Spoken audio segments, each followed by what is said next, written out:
Hey guys, it's Lemming Rush, and today we're going to be looking at a review of the Cromwell. This is a tier 6 medium tank, and in my opinion, it's one of the best in the game. So, to start off, I'm just going to prove to you guys that I'm actually not shit, and I do know what I'm talking about. I've got a 68% win rate in this tank, 1,150 damage per game, 1.74 kills per game. 256 battles. As far as marks of excellence go, I've got 100% mark of excellence in this tank, so currently, and for the past 2 weeks or so, I've been the best player in the Cromwell on the North American server. Basically, my average damage is higher than anyone else. For the past 2 weeks, it hasn't really dropped below 100%, so just sort of take that for what it's worth. Alrighty, so as far as equipment goes, I've got a rammer, binocs, and gun laying drive. Basically, I'm trying to, with the gun laying drive, I just want to reduce the aim time. This thing's got crap aim time because it's such a quick tank.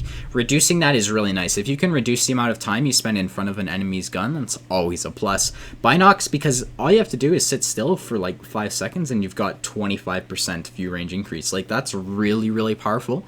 In my opinion, I'd rather have 25% to 360 than 10% to 360. It's just way better.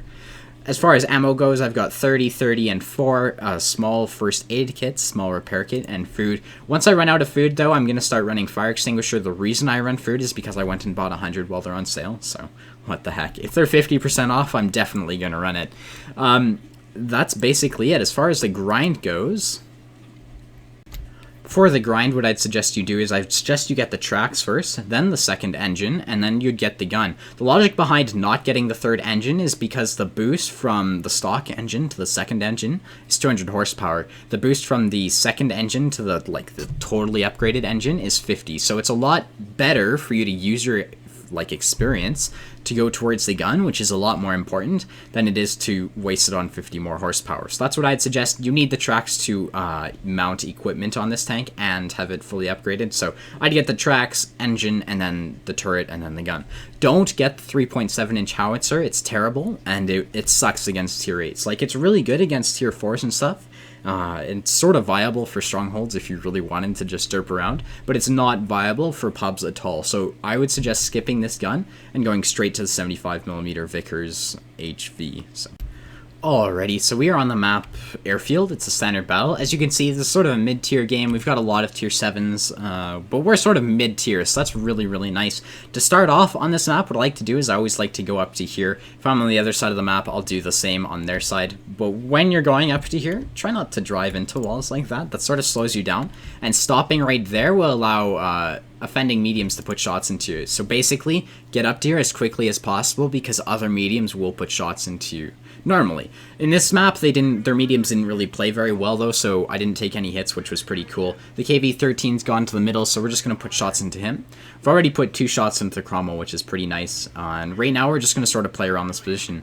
Basically, I'm going to showcase how strong this position is. In the end, we ended up doing 4,000 damage and like 5 kills or something, so it was a pretty good game, and this position is basically the reason why. Alright, so we're going to shoot at this KV-13. He's 400 HP now. Basically, we're just going to keep taking blind shots on him because he is tracked. What I'm going to do here in a sec is I'm going to right click and just sort of look around. I do get spotted though, so I'm going to have to fall back and sort of stay safe.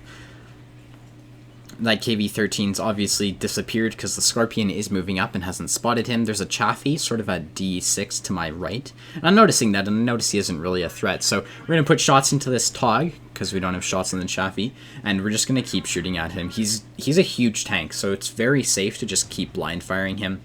After a couple seconds, I'm pretty sure he will have moved, so we're going to shoot at the OI instead. But at this range, I'd rather be shooting at a Tog because the OI is very unlikely to be hitting me. So there we go, the Tog gets relit. We're going to focus him down. As you can see, our binocs up are actually being really useful. That's the reason we've spotted the Tog. We're just going to DPM him down. Artie might... I think Artie's going to click him. We'll see. There we go, so we track him. Now Artie's going to click him any second. Now we put a shot into the wall there, which is a bit unfortunate. Hopefully we can just focus him down. He's on 342 HP. Now he's a 2-shot. Artie will put one in a sec. There we go. Alright, he puts one in, tracks him, and then we're going to pick up the kill, which is perfect. Alright, so now the OI is pushing up. We've got 6 AP left. We're just going to switch to APCR. Basically, with that OI looking at us, we're not going to, poke into his gun. Medium tanks can't trade hit points with heavies, so trading shots with him just won't work. We're going to put shots into this Chaffee instead. He is, well... Here's my Top Gun running away from me. We missed one shot, and then we're going to miss our second shot. So that's the reason we didn't get a Top Gun right there, is because we weren't able to kill that Chaffee, which is a bit unfortunate. Oh well. Right now I'm just going to poke back onto this OI. Looks like he's lit. We should be able to get one into him, and then we're going to fall back before he has time to react. So basically what I'm going to do here is I'm just going to play vision games. If I'm spotted, I'm not going to poke on the OI because I don't want to give him a chance to shoot at me.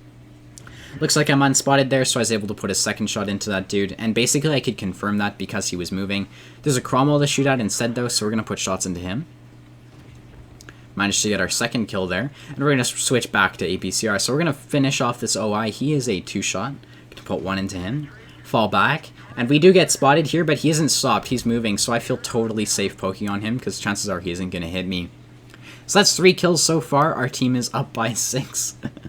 That was pretty hilarious. We've done a lot of damage. Like, normally you won't be shooting this much in a game. I've shot over 30 shells, which is pretty impressive, even for me. I generally don't run out of AP.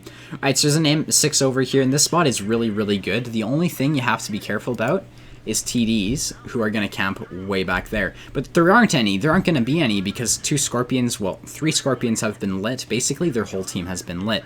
Notice some were at B5 and the other one's camping base, so it's totally safe to be playing here. Right now, we're just putting shots into this M6 and the IS gets the kill. And now we're just going to sort of push in. We're going to kill this Scorpion, and that's going to be our 4th kill. And then we're going to go and kill the Arty. So you guys don't really need to watch me kill the Arty. I basically shoot HE at it to save myself some credits. And that's the game. So let's go look at the end play. Alrighty, so as you can see, that was a mastery badge. We got some other medals, which I don't really know what they are or what they're for. 5k XP on the double, so that was 2500 without the double, and a premium account. We got a high caliber medal as well. In the end, we ended up doing 4072 damage, 5 kills, and 1659 base XP. We landed a total of 36 shots and penned 34 of them. We fired 45 shots all game, which is really, really... like, that's incredible. I normally don't get games this well, and if I'm mistaken, this is my, the best game I've ever played in the Cromwell. So, hopefully this game was helpful. Hopefully you enjoyed the review. If you want to see more, be sure to hit the like and the subscribe button, and I hope to see you around. Later, guys. Bye-bye. Small repair kit, small medication. Fuck.